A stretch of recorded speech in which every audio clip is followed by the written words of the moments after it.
Hello, everyone. Welcome back. My name is Aarna Sahu, host of Aarna's News, where on this podcast channel, I aim to eliminate the gender gap in the STEM fields by featuring inspiring female professionals and highlighting their stories and accomplishments to further encourage girls. Today on episode 85. And then I brought that to my work. When I stopped rock climbing, my husband and I started ballroom dancing. Not that, again, we're no good at it, but we have fun. But it's that permission to be a beginner. It's, seeing things from different perspectives. It's cooperation, and all of those things, whether you realize it or not, show up with you. So I think for me, what changed in my life is I gave myself permission not just to work. And I happen to have kids, so it wasn't just working kids. I actually could do things for myself that I was interested in and have that be a great example to my children, but also be something that helped me in my job. Even if I didn't see the through line right away, it absolutely always showed up. So I would say to anyone starting their career, don't neglect the things that you're passionate about that are in addition to your career. It's so important, and it makes you so much more valuable as an employee and a coworker.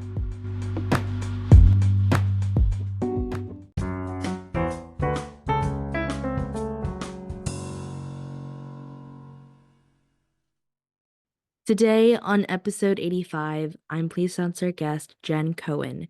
Since the 1990s, she's helped companies like Toyota Research Institute, Cisco, and Birkenstock to adopt solutions that drive meaningful business results. Her specialties include building cloud-based ecosystems to empower autonomous driving and household robots, and launching software as a service startups. She is committed to coaching and mentoring people at all levels within an organization, especially women in tech, and currently mentors 13 senior executive and mid-career women from diverse backgrounds. So thank you so much, Jen, for being here today. Before we dive into the questions, would you like to introduce yourself? Yes. Well, first off, thank you for having me. I'm really honored and excited to be on your podcast. I think it's awesome what you're doing. My name is Jen Cohen. I'm a lifelong technologist. It's all I've ever done. I'm very passionate about it, and we need more women in STEM careers. So I'm excited to be here and share anything I can that can be helpful. Of course. So my first question for you is, tell us a bit about your career path. So actually, believe it or not, I kind of accidentally started my career path when I was in high school. I was actually a computer operator for a company that worked for Dole at the pear sheds in the little town I grew up in. So I started by entering data into a computer and helping to troubleshoot when things broke. And I found that troubleshooting was really fun. I enjoyed it's like a puzzle. I enjoyed the problem solving. And that's where my career started. And then through school, when I was going to school, I put myself through doing what was called MIS at the time, or in data processing, before we called things IT. And I started as a systems administrator and a network engineer. So really working on all the infrastructure that made networks work and people's computers work, and having accounts on servers. So I started doing that. And then over time, I grew into management. So I started managing IT teams, still always having to keep my technology skills up to date. When I was at one company, we were bought by Cisco. So I was actually a systems administrator when I was there. And Cisco, was a big part of making the internet work to this day. Eventually in my career, I ended up at Birkenstock, probably a name some of your listeners are familiar with, and my pair is just behind me right now. And I made director of IT when I was at Birkenstock. And I continued to work at a bunch of different startups. And then I went to Toyota Research Institute. And when I left there, I was chief information officer. And that was really fun because we were working on doing cool things, like our scientists and researchers were working on autonomous driving, robots to help elders age in place, which means you'd go into the kitchen to get a cup of tea and there'd be a robot loading a dishwasher or Swiffering a counter. It was pretty cool. And then I ran my own company for 2 years, and I actually start in a new role as a CIO for a gaming company on Monday. So my career has always been about tech and how the intersection of tech, people, and business, like that's my favorite place to live. So hopefully that's not too long an answer for my career path. I love that. I mean, you had a really early start, but you expanded your interest. You went through so many different companies, and now you're going to start a new one on Monday, which is super exciting. So congratulations. Thank you. I love that so much.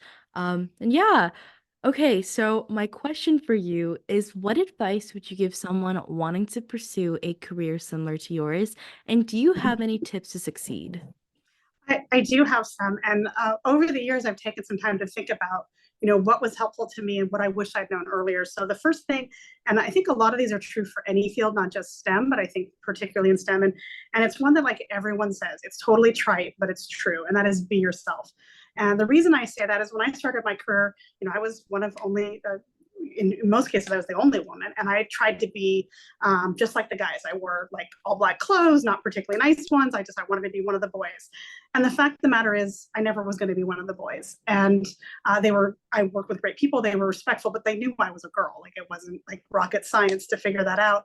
And what I realized is by not being myself, I was putting a tax on myself and taking energy from what I wanted to be doing, trying to be something I wasn't. And I found that actually I've been really well embraced being myself. Obviously, I always want to be my best self wherever I can, but I think that's a really big one. I have other ones as well, but I think that be yourself is something that's important. One of the other ones I think a lot about is, we have to do the work. And what I mean by that is, there are certain tasks we maybe don't love or work that we need to do. And I think people spend a lot of time trying to avoid the work and take shortcuts. And to be successful in any career, I think it's really important that you're seen as doing the work, that you're seen as somebody who, when they give their word that they're going to do something, that they do it. And when it comes to technology these days is so critical. So if you don't have a good reputation of doing the work, it's really going to kind of cost you in the end. I have a few more, but you tell me how many you want. No, of course, I love that because when people try to aspire for a certain role or a certain type of industry, they always people try to mold themselves into being the perfect person that they can be so that Yeah. other people might like them or they might have authenticity to that role. So, for example, I move schools, and as like a student, it's kind of easy to be caught up with, okay, I want to be part of that friend group, so I should wear that type of makeup. I should buy those types of clothes. But if you try to mold yourself into a specific type of stencil for what other people want to see, then you're not really being authentic to yourself. And I think that's where we lack our uniqueness when we try to fit other people's standards. I really couldn't agree more. And I think people know when you're not being authentic, and I don't think it does you any favors. And why put that tax on yourself if it's not even really doing what you're hoping it would do? I would say bringing yourself to work. I mean, the thing is STEM especially needs women. Tech needs women. We need the perspective that women bring. And if we're pretending to be something we're not, whatever that something may be, we're not bringing the expertise and the well-rounded people we are to the industry. And the fact of the matter is, and you're in Silicon Valley, so we make a lot of things in Silicon Valley. But if we only make them for one kind of person, the market we can sell to is one kind of person. By having women and diversity in technology, from a business perspective, you broaden the scope. And if you don't bring your full self, how are you going to be part of making sure that those products that we put out there are really will fit for a diverse group of people? So that's my thought. Why pay the tax? And if you want to contribute, are you really helping if you aren't bringing yourself? Perfectly said. Like, if you try to change your perspective and your unique voice, then how are you supposed to market that to more people and make your product or your goal or your mission to be more inclusive, Yeah, especially from a business standpoint or a tech standpoint? Um, the better your product is most likely because of how many people you can reach to, and that kind of comes from the team you have and like the perspective you build on. absolutely. Absolutely. Love that. Okay, and my question for you is what is a common myth about your profession that you want to debunk? Common myth. I think the common myth, and I think I think a lot of these things aren't just my profession, but I think one of the common myths is that you have to know everything. People get a lot of certifications, they go through school, and I think those things are important. I think they're frameworks that help you. But the fact of the matter is, when something goes wrong in technology, there's not like a book that you go follow this path and that's how you're going to fix it. It's being able to ask questions and troubleshoot and figure things out. So I think this idea that anyone has it all together or anyone has all the answers or that you have to have it all together and have all the answers is actually a pretty big myth. I think it's how are you well-rounded? How are you growing your skill set? How are you aware of new technology? But really, when something has to be fixed or something needs to be worked on or created, It's about the questions you ask and the work that you do, not about having all the answers. And I think we put that pressure, and I would say that's a life thing. We put pressure on ourselves. And we think somebody out there has all the answers. Oh, that person in that position must have all the answers. The biggest myth I've learned in my life is that no one has all the answers ever. Absolutely. And then once you get to that position, you're like, oh, shoot, I don't have those answers. And then you start thinking, oh my gosh, if people think that I don't have these answers, then maybe I might not be fit to have this role. So there's like this pressure, and I guess it kind of goes to the imposter syndrome, Yes. um, where people think that, okay, if I can't do this, then what if I'm not worthy of it? And Mm-hmm. that know-it-all type of behavior, because of course there are going to be people who are super great at what their profession is, but everyone lacks something. Like I personally don't know that much, like you know economics, even though that's a field that I want to pursue, but someone else might not know that much about podcasting. So there are things that make us unique, but at the same time you don't always have to strive to be someone. You just got to focus on yourself and be the better version of yourself. I couldn't agree more. And I think even when you're an expert in this field, there's more to learn. And so I really do think that having that perspective, I also think it's really great in life to be a beginner at different things, that because I think so often we put that mantle of you have to know everything. And when you try to do something new, when you try to take an economics course, when you start and where you end are not the same thing. And I think that journey is beautiful and important. And so I think giving ourselves permission to be on that journey and not have all the answers, whether you are in STEM or another field, it doesn't really matter. That's a life lesson that I think is so important. Absolutely. And being a beginner, there's so much room for freedom and like Mm-hmm. making mistakes. And it's really fun because you can make mistakes with not even caring. And if you try to do something else that you might be really good at, you might think that other people may think that you're kind of bad at what you're doing. But if you're a beginner and you're trying new things, then, it's really easy to make mistakes and it's good to make them.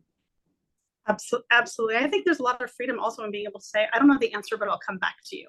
Right. Because you talked about like you have freedom as a beginner, but I think we put so much weight on ourselves to have all the answers. And it's okay not to, as long as you find them. Right. So I love that you're talking about freedom and how do you retain that as you grow. And I think that's, you're right, is being an expert, but also not trying to be, as you called it, a know-it-all.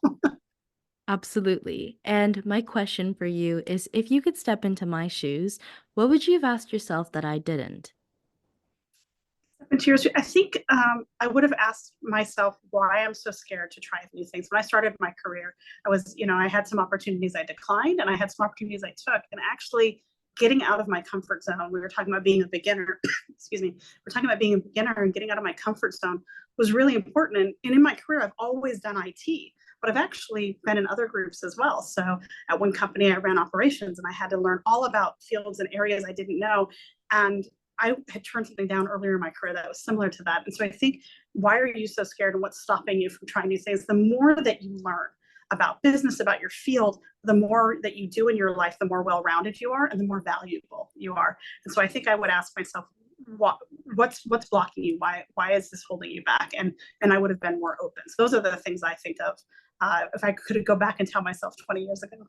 And honestly, the truth hurts. Like, it might be that you don't like hanging out around some certain type of people, or you don't like leading things and you like being an individual contributor, or you do like leading things and you hate working at a specific type of environment. And honestly, the truth does hurt, but it's good to actually know what's going on so you can Yeah, build upon that.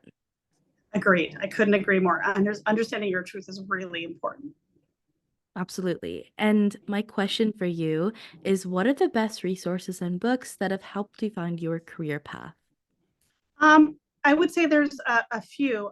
There's one that I think is really good for how we interact with people. I think one of the things that folks forget when we talk about STEM career is that people are still a part of it. So yes, we have the technology or the engineering or whatever it may be, and I love that. It's a huge part of who I am.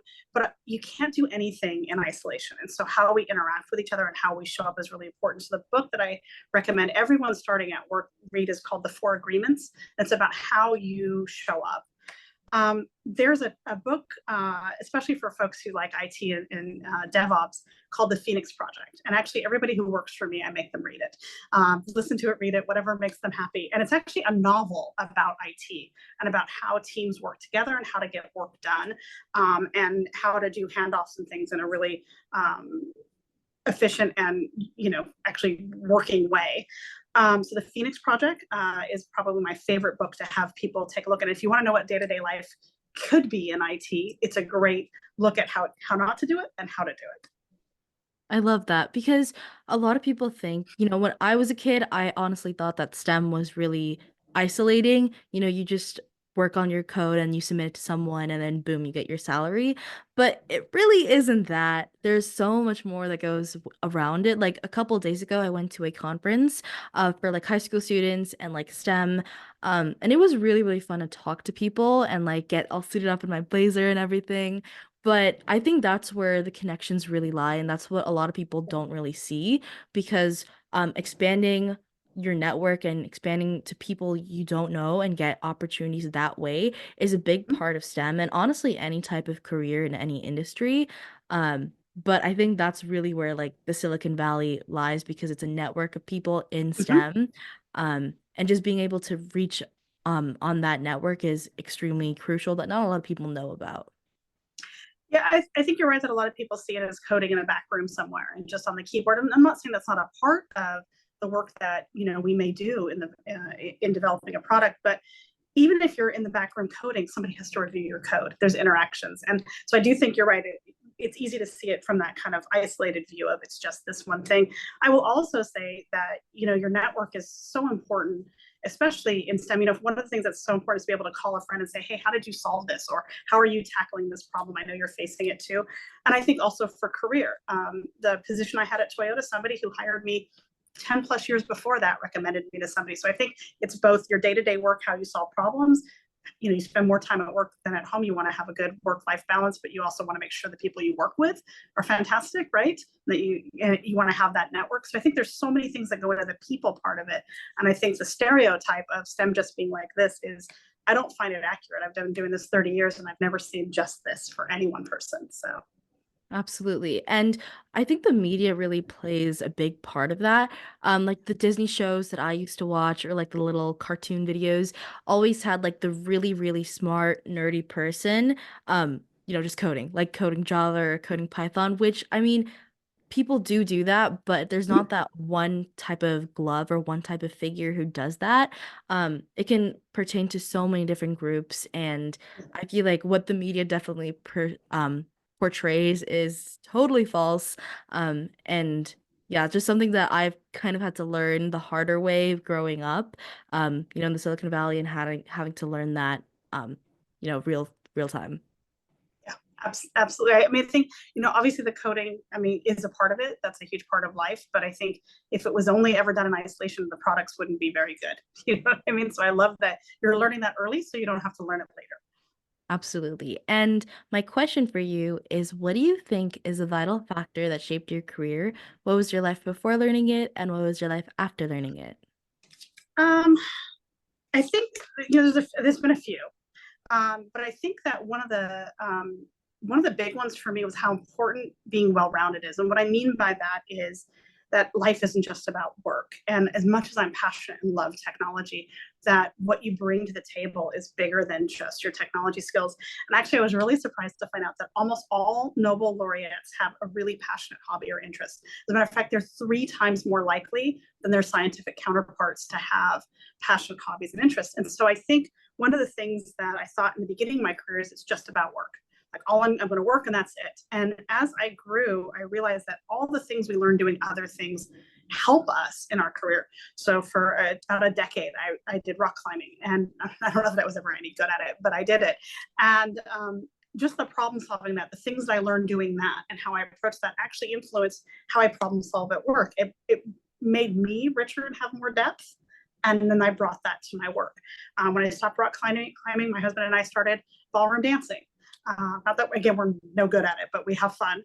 But it's that permission to be a beginner. It's, seeing things from different perspectives. It's cooperation, and all of those things whether you realize it or not, show up with you. So I think for me, what changed in my life was I gave myself permission not just to work. And I happen to have kids, so it wasn't just working kids. I actually could do things for myself that I was interested in and have that be a great example to my children, but also be something that helped me in my job. Even if I didn't see the through line right away, it absolutely always showed up. So I would say to anyone starting their career, don't neglect the things that you're passionate about that are in addition to your career. It's so important, and it makes you so much more valuable as an employee and a coworker. And it's beautiful because when you have a different combination of things you do enjoy, it's really fun to see, okay, sure, I work at this place, but at the same time, I might do horseback riding or I Yeah, might do field hockey. Like I play field hockey and it's a sport that not a lot of people play, but it's pretty interesting. But at the same time, a lot of people think that, okay, once I get this job or I break into the corporate world, I can only measure things by money. So, of course, I probably won't go D1 in field hockey, so I don't think that'll give me any benefit in life, but at the same time, it gives me that health. I work, I have to run a lot, so there's that really fun part of being in a team. But at the same time, I'm a student, so I have school stuff to do. But at the same time, being a team player means that I might have to be a team player in school settings. So being able to learn different skills, not only through your work or being a student, can come from your hobbies that if you kind of expand on, you'll start to grow. And have more benefits through those hobbies instead of neglecting them. absolutely. That makes my heart warm to hear you just describing it. I love that. And I was absolutely thinking, like, the team player, how does that affect how you show up? And I'm sure that it does. And I love that you do it, and I love that you do field hockey. That's awesome. Thank you. Okay, so because we have some additional time, my question for you is what's one thing you wish you had known when you began your career path? We talked a little bit about not necessarily knowing, not everyone has all the answers, and I think that thinking I had to know all the answers. One of the things I wish I'd known is that it was way more important to be curious and to listen, rather than collecting data from this perspective of I have to know everything, but rather understanding the experiences that went around that. So when something's going wrong or working on a project, asking questions, listening more, looking for how things are interconnected. I think that, and a big part of that was I thought all the answers were tech. I thought every answer had to be tech in the beginning of my career. And as my career has evolved, what I realize is nothing's in isolation in life, right? We're not isolated at home. We're not isolated at work. There's always, a human element in it. And I think if you look at all the amazing technology that's coming out, things like AI, none of that exists in a vacuum. So being curious and listening and understanding where people come in, where tech come in, what are the business objectives and how those all tie together. I really wish it hadn't taken me as long as it did to put all that together. And it took me a good bit into my career to stop looking at just tech being the answer. And I love tech, don't get me wrong, but it's just nothing. We talked before, in so many ways, nothing's in isolation. And of course, like the truth hurts. Like a lot of people, they definitely know that, okay, in order to become a better version, I'd have to do this, this, and this. But of course, the truth hurts. So not a lot of people can do that. But just knowing that, okay, there's this that can happen. Technology might not be the only answer. And being curious enough and open-minded to know, okay, there are more things out there. That will definitely help you. But at the same time, it's definitely a sore pill to take because, as always, the truth hurts. Well, it's funny you talk about the truth hurting, and I actually think that's usually a signal that we need to pay attention, right? I had some feedback in my career about how I was approaching certain tasks and people when I was interacting with them on those tasks, and it hurt. I went home and cried that night. But I guarantee you, I would not have progressed in my career if my manager hadn't cared enough about me to give me that feedback. And the reason, when I look back, it still twinges a little bit today, and it's been 20 years. But at the end of the day, when you feel that little bit of hurt, chances are there's a need to pay attention, right? That because the truth does, if it was a truth we accepted, it wouldn't hurt. So Absolutely. Yeah, I mean, it's a little bit of a problem for me because I like to sugarcoat things and I'm really bad at confrontation, but at the same time, criticism and constructive criticism can go a long way.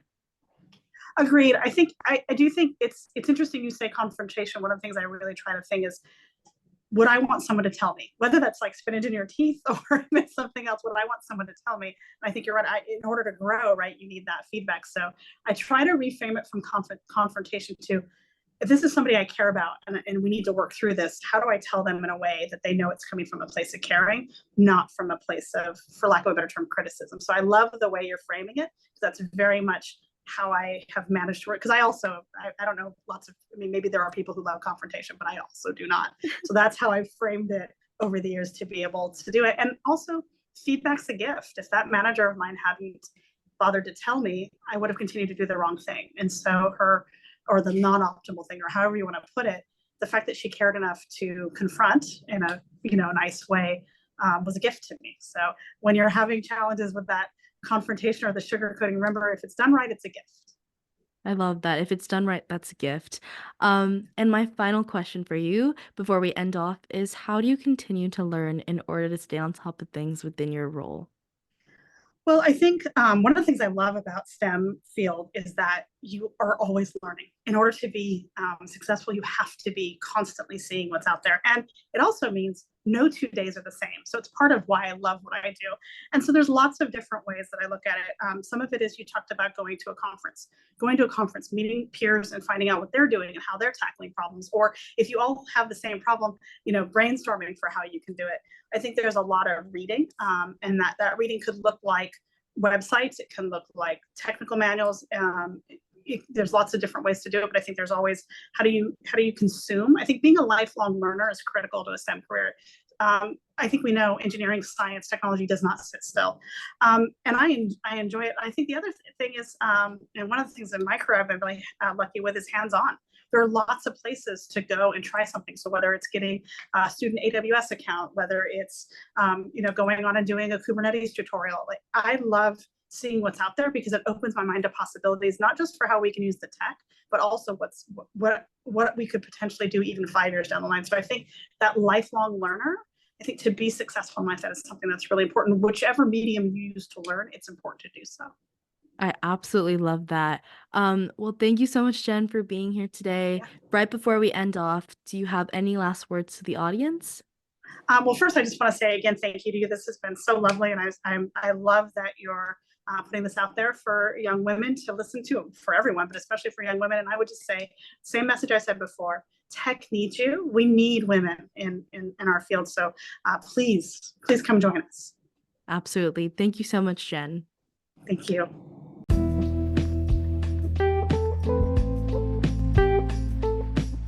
And here are my 3 cents on this episode with Jen.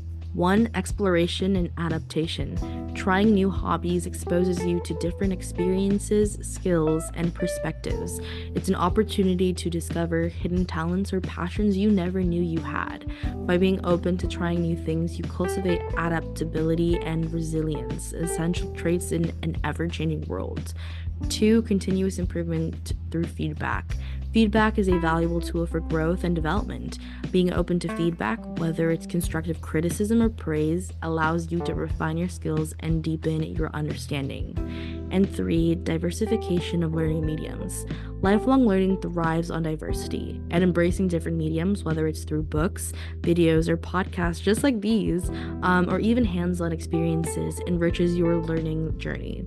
Each medium offers a unique perspective and depth of understanding, allowing you to grasp concepts from multiple angles.